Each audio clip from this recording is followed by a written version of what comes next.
Peter, welcome.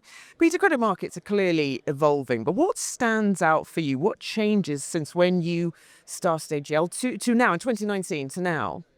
The credit markets, generally the leverage loan markets in particular, have always been evolving, the word you used. So it's almost like a movie with unlimited sequels with the same actors, the actors being borrowers, suppliers of capital, the intermediaries, banks, of course, and also regulators, importantly. But there have been some changes. A notable one is the rapid growth of private credit in leveraged finance especially, but there are other forms of private credit. And the word private is really interesting because what's happening is there's less happening in public credit markets and in all public markets, including public equity markets.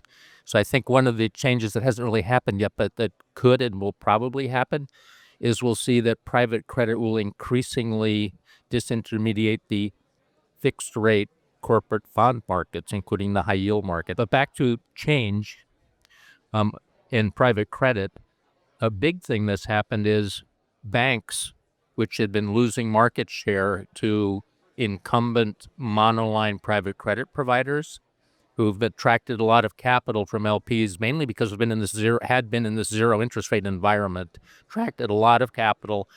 That capital has moved into larger transactions, which has threatened the franchises, the lending franchises, the investment banking franchises of the big banks.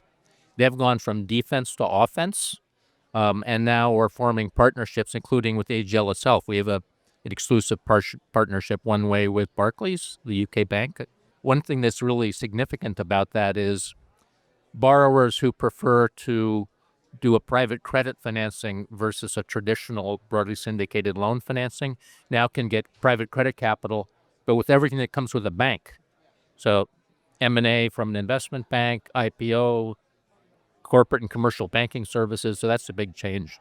I would say also another change is as recently as 5 or 6 years ago, CLOs were viewed negatively by the press, by regulators. Now it's a mainstream asset class attracting a lot of capital, and now there isn't enough of it to go around, actually. There's a lot of overlap between CLOs and private credit. How do you see that relationship changing going forward? They're converging, and CLOs are the biggest investors in broadly syndicated bank loans. The convergence is at the loan level between BSLs and private credit. What's happening is borrowers increasingly can pick either. The same borrowers, the same use of proceeds, what they're using the money for, and borrowers get the benefit that the loans can't trade. So they're converging, and it's better for everybody. Investors have more options that are more tailored to their needs and preferences, and borrowers have more choices. Peter, thank you so much as always.